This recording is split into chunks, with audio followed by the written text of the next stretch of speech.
This is a disclaimer, an invitation to listen beyond the words. Dear listeners, as you step into this tale, remember, words like stars shine in their own way.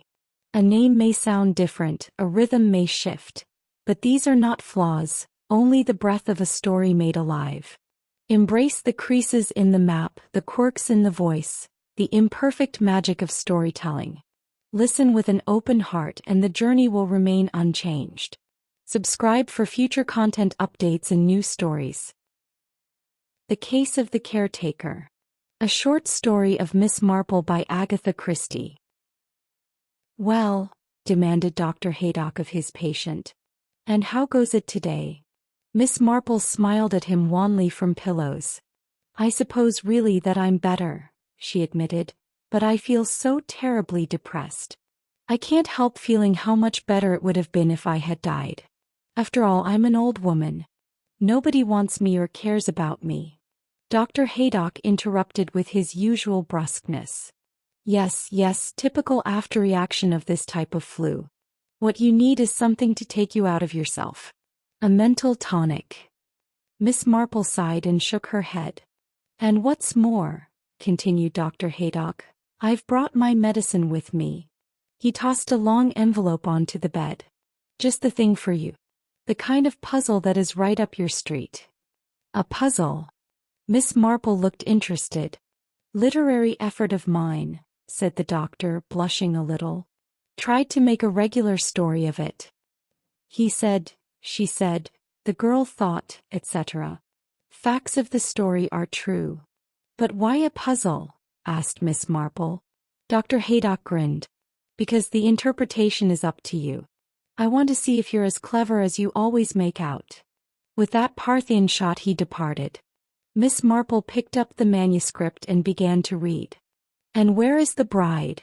asked Miss Harmon genially. The village was all agog to see the rich and beautiful young wife that Harry Laxton had brought back from abroad. There was a general indulgent feeling that Harry, wicked young scapegrace, had had all the luck. Everyone had always felt indulgent towards Harry. Even the owners of windows that had suffered from his indiscriminate use of a catapult had found their indignation dissipated by young Harry's abject expression of regret.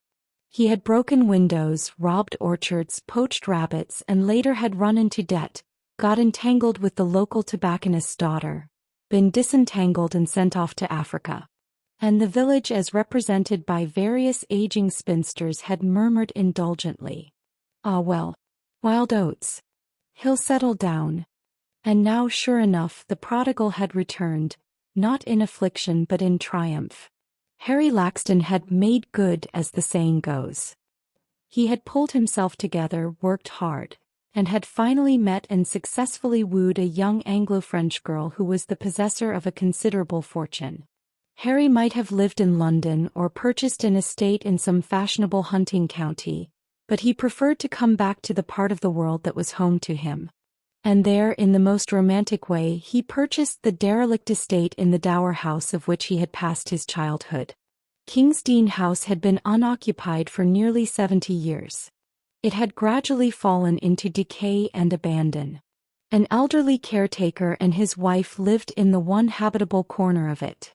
It was a vast, unprepossessing, grandiose mansion, the gardens overgrown with rank vegetation and the trees hemming it in like some gloomy enchanter's den. The Dower House was a pleasant, unpretentious house and had been let for a long term of years to Major Laxton, Harry's father. As a boy, Harry had roamed over the Kingsdean estate and knew every inch of the tangled woods, and the old house itself had always fascinated him. Major Laxton had died some years ago, so it might have been thought that Harry would have had no ties to bring him back. Nevertheless, it was to the home of his boyhood that Harry brought his bride. The ruined old Kingsdean house was pulled down. An army of builders and contractors swooped down upon the place, and in almost a miraculously short space of time, so marvelously does wealth tell, the new house rose white and gleaming among the trees. Next came a posse of gardeners and after them a procession of furniture vans. The house was ready. Servants arrived. Lastly, a costly limousine deposited Harry and Mrs. Harry at the front door. The village rushed to call, and Mrs. Price, who owned the largest house, and who considered herself to lead society in the place, sent out cards of invitation for a party to meet the bride. It was a great event. Several ladies had new frocks for the occasion. Everyone was excited, curious, anxious to see this fabulous creature. They said it was also like a fairy story. Miss Harmon, weather-beaten, hardy spinster, threw out her question as she squeezed her way through the crowded drawing-room door. Little Miss Brent, a thin, acidulated spinster, fluttered out information. "Oh, my dear, quite charming. Such pretty manners. And quite young. Really, it makes one feel quite envious to see someone who has everything like that. Good looks and money and breeding. Most distinguished, nothing in the least common about her. And dear Harry so devoted." "Ah," said Miss Harmon, "it's early days yet." Miss Brent's thin nose quivered appreciatively. "Oh, my dear, do you really think?" "We all know what Harry is," said Miss Harmon. "We know what he was. But I expect now." "Ah," said Miss Harmon, "men are always the same. Once a gay deceiver, always a gay deceiver. I know them. Dear, dear. Poor young thing." Miss Brent looked much happier. "Yes, I expect she'll have trouble with him. Someone ought really to warn her. I wonder if she's heard anything of the old story. It seems so very unfair," said Miss Brent, "that she should know nothing. So awkward. Especially with only the one chemist's shop in the village." For the erstwhile tobacconist's daughter was now married to Mr. Edge, the chemist. "It would be so much nicer," said Miss Brent, "if Mrs. Laxton were to deal with boots in Much Benham." "I dare say," said Miss Harmon, "that Harry Laxton will suggest that himself." And again a significant look passed between them. "But I certainly think," said Miss Harmon, "that she ought to know." "Beasts," said Clarice Vane indignantly to her uncle, Dr. Haydock. "Absolute beasts some people are." He looked at her curiously. She was a tall, dark girl, handsome, warm-hearted and impulsive. Her big brown eyes were alight now with indignation as she said, "All these cats. Saying things, hinting things." "About Harry Laxton?" "Yes, about his affair with the tobacconist's daughter." "Oh, that." The doctor shrugged his shoulders. "A great many young men have affairs of that kind. Of course they do. And it's all over. So why harp on it? And bring it up years after? It's like ghouls feasting on dead bodies. I dare say, my dear, it does seem like that to you. But you see, they have very little to talk about down here, and so I'm afraid they do tend to dwell upon past scandals. But I'm curious to know why it upsets you so much." Clarice Vane bit her lip and flushed. She said in a curiously muffled voice, They look so happy. The Laxtons, I mean. They're young and in love, and it's all so lovely for them. I hate to think of it being spoiled by whispers and hints and innuendos and general beastliness." I see," Clarice went on. "He was talking to me just now. He's so happy and eager and excited and, yes, thrilled, at having got his heart's desire and rebuilt King's Dean. He's like a child about it all. And she, well, I don't suppose anything has ever gone wrong in her whole life. She's always had everything. You've seen her. What did you think of her?" The doctor did not answer at once. For other people, Louise Laxton might be an object of envy, a spoiled darling of fortune. To him she had brought only the refrain of a popular song heard many years ago. Poor little rich girl.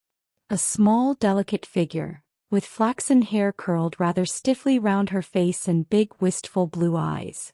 Louise was drooping a little. The long stream of congratulations had tired her. She was hoping it might soon be time to go. Perhaps even now Harry might say so.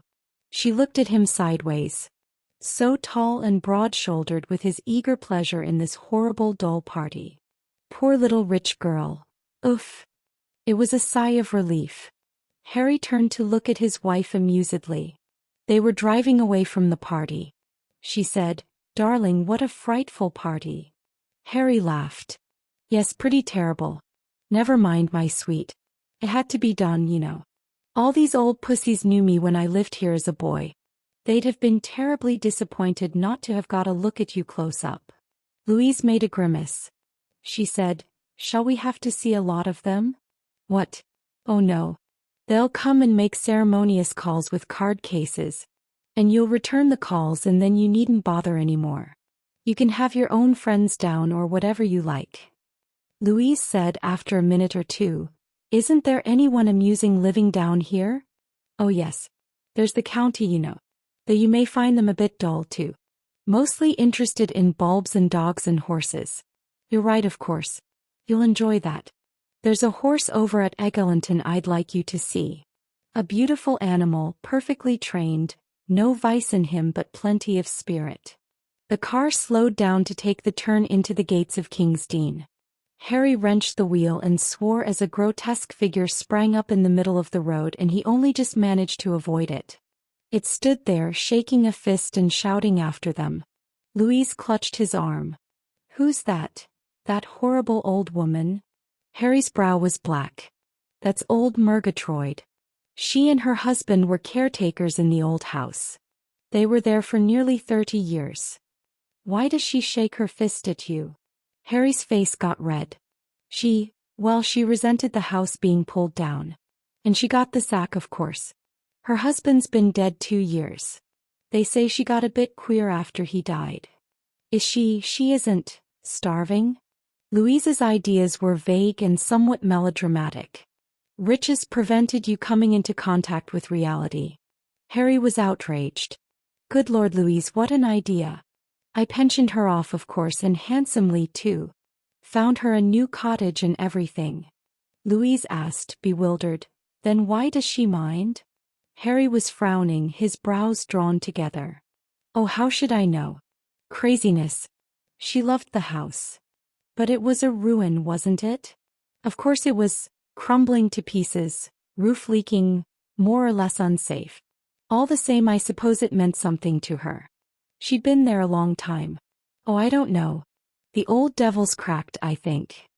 Louise said uneasily, I think she cursed us." "Oh, Harry, I wish she hadn't." It seemed to Louise that her new home was tainted and poisoned by the malevolent figure of one crazy old woman. When she went out in the car, when she rode, when she walked out with the dogs, there was always the same figure waiting. Crouched down on herself, a battered hat over wisps of iron-gray hair, and the slow muttering of imprecations. Louise came to believe that Harry was right. The old woman was mad. Nevertheless, that did not make things easier. Mrs. Murgatroyd never actually came to the house, nor did she use definite threats nor offer violence. Her squatting figure remained always just outside the gates. To appeal to the police would have been useless, and in any case Harry Laxton was averse to that course of action. It would, he said, arouse local sympathy for the old brute. He took the matter more easily than Louise did. "Don't worry about it, darling. She'll get tired of this silly cursing business. Probably she's only trying it on." "She isn't, Harry. She hates us. I can feel it. She's ill-wishing us. She's not a witch, darling, although she may look like one. Don't be morbid about it all." Louise was silent. Now that the first excitement of settling in was over, she felt curiously lonely and at a loose end. She had been used to life in London and the Riviera. She had no knowledge of or taste for English country life. She was ignorant of gardening except for the final act of doing the flowers.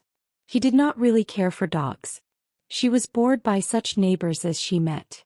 She enjoyed riding best, sometimes with Harry, sometimes when he was busy about the estate by herself.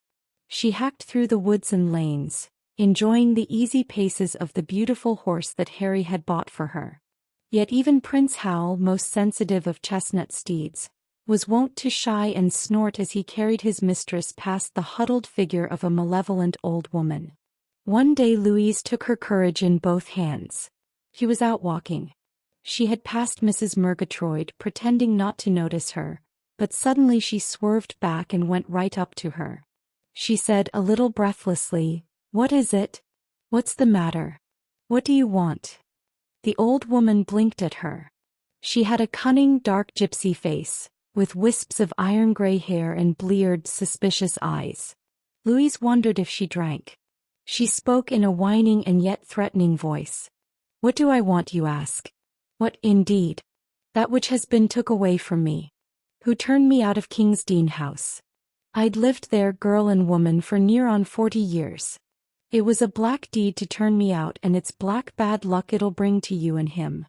Louise said, "You've got a very nice cottage and—" She broke off. The old woman's arms flew up. She screamed, "What's the good of that to me? It's my own place I want and my own fire as I sat beside all them years. And as for you and him, I'm telling you there will be no happiness for you in your new fine house. It's the black sorrow will be upon you. Sorrow and death and my curse. May your fair face rot." Louise turned away and broke into a little stumbling run.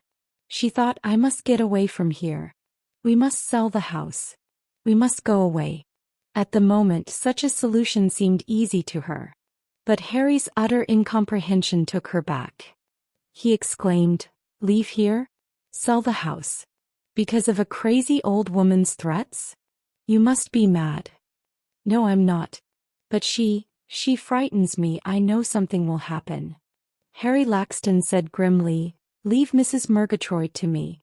I'll settle her." A friendship had sprung up between Clarice Vane and young Mrs. Laxton. The two girls were much of an age, though dissimilar both in character and in tastes.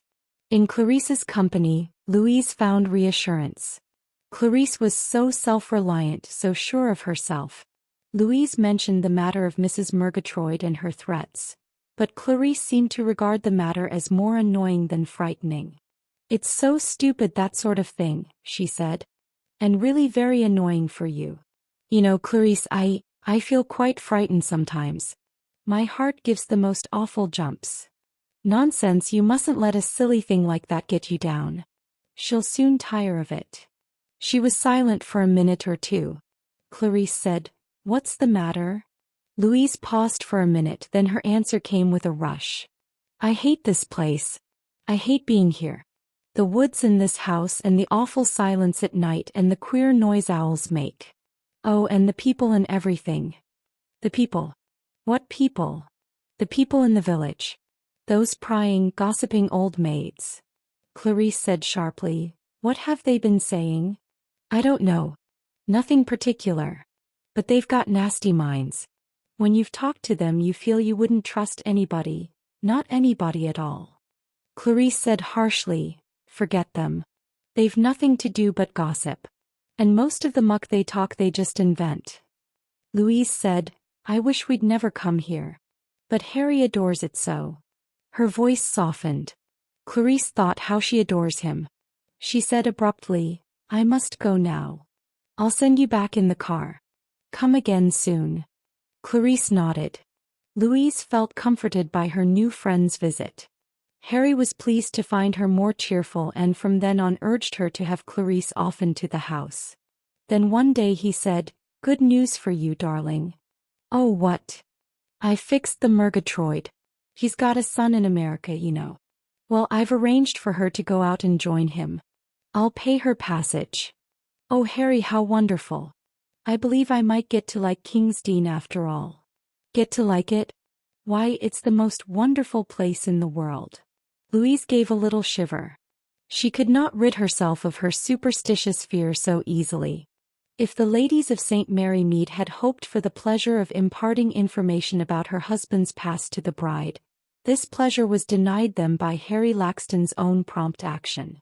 Miss Harmon and Clarice Vane were both in Mr. Edge's shop, the one buying mothballs and the other a packet of boracic, when Harry Laxton and his wife came in. After greeting the two ladies, Harry turned to the counter and was just demanding a toothbrush when he stopped in mid-speech and exclaimed heartily, Well, just see who's here. Bella, I do declare." Mrs. Edge, who had hurried out from the back parlor to attend to the congestion of business, beamed back cheerfully at him, showing her big white teeth. She had been a dark, handsome girl and was still a reasonably handsome woman, though she had put on weight and the lines of her face had coarsened. But her large brown eyes were full of warmth as she answered, Bella, it is Mr. Harry, and pleased to see you after all these years. Harry turned to his wife. Bella's an old flame of mine, Louise, he said. Head over heels in love with her, wasn't I, Bella? That's what you say, said Mrs. Edge. Louise laughed. She said, my husband's very happy seeing all his old friends again. Ah, said Mrs. Edge, we haven't forgotten you, Mr. Harry. Seems like a fairy tale to think of you married and building up a new house instead of that ruined old King's Dean house. You look very well and blooming, said Harry, and Mrs. Edge laughed and said there was nothing wrong with her. And what about that toothbrush?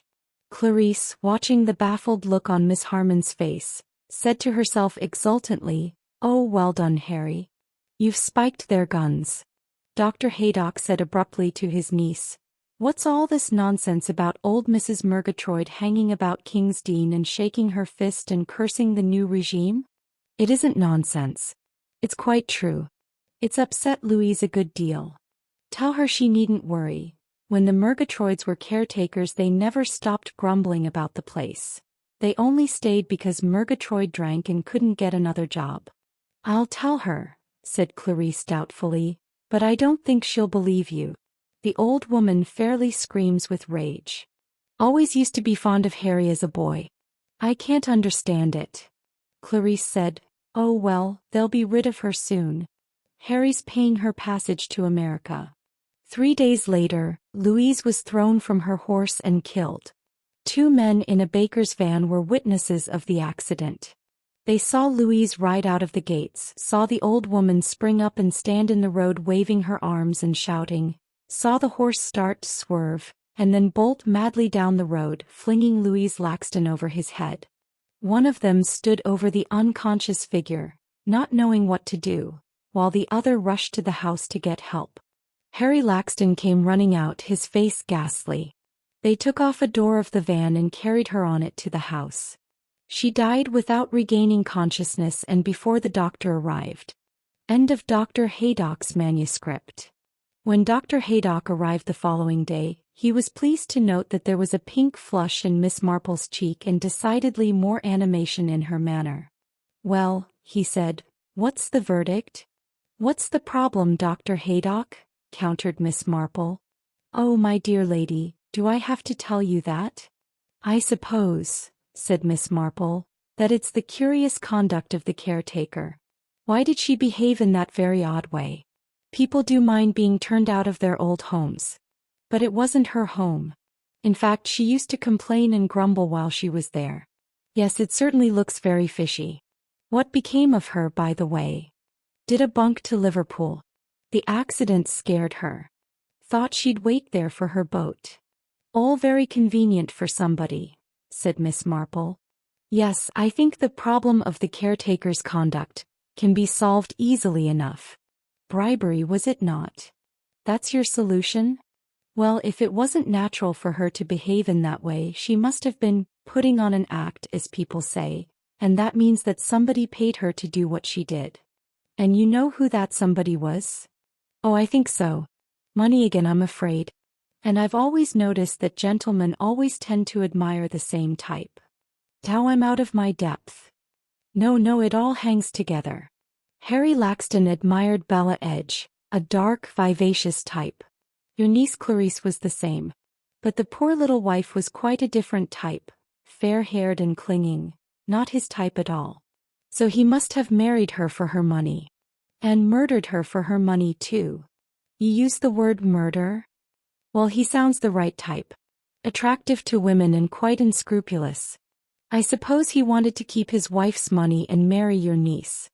He may have been seen talking to Mrs. Edge. But I don't fancy he was attached to her anymore. Though I dare say he made the poor woman think he was, for ends of his own. He soon had her well under his thumb, I fancy. How exactly did he murder her, do you think? Miss Marple stared ahead of her for some minutes with dreamy blue eyes. It was very well timed, with the baker's van as witness. They could see the old woman and, of course, they'd put down the horse's fright to that. But I should imagine myself that an air gun or perhaps a catapult. Yes, just as the horse came through the gates. The horse bolted, of course, and Mrs. Laxton was thrown.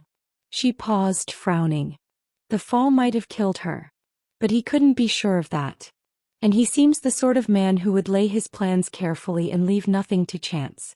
After all, Mrs. Edge could get him something suitable without her husband knowing. Otherwise, why would Harry bother with her? Yes, I think he had some powerful drug handy that could be administered before you arrived. After all, if a woman is thrown from her horse and has serious injuries and dies without recovering consciousness, well, a doctor wouldn't normally be suspicious, would he? He'd put it down to shock or something. Dr. Haydock nodded. Why did you suspect? Asked Miss Marple. It wasn't any particular cleverness on my part, said Dr. Haydock. It was just the trite, well-known fact that a murderer is so pleased with his cleverness that he doesn't take proper precautions. I was just saying a few consolatory words to the bereaved husband, and feeling damned sorry for the fellow too, when he flung himself down on the settee to do a bit of play acting and a hypodermic syringe fell out of his pocket. He snatched it up and looked so scared that I began to think. Harry Laxton didn't drug, he was in perfect health. What was he doing with a hypodermic syringe? I did the autopsy with a view to certain possibilities. I found strophanthine. The rest was easy. There was strophanthine in Laxton's possession, and Bella Edge, questioned by the police, broke down and admitted to having got it for him. And finally old Mrs. Murgatroyd confessed that it was Harry Laxton who had put her up to the cursing stunt. And your niece got over it? Yes, she was attracted by the fellow, but it hadn't gone far. The doctor picked up his manuscript. Full marks to you, Miss Marple, and full marks to me for my prescription. You're looking almost yourself again. Dear listener, we close the pages on another tale. A journey through words, imagination, and emotion. Here at the Falls Audiobook, where stories flow like a river's current, carrying you to distant worlds and uncharted depths, we thank you for joining us. As always, we invite you to linger a little longer. Subscribe to our channel to discover more stories waiting to be heard, each a cascade of voices, ideas, and artistry. And remember, every great story begins with a single word. Perhaps the next one will begin with you. Until our voices meet again, may your days be filled with quiet moments, rich pages, and the soothing sound of a story well told. This is the Falls Audiobook signing off.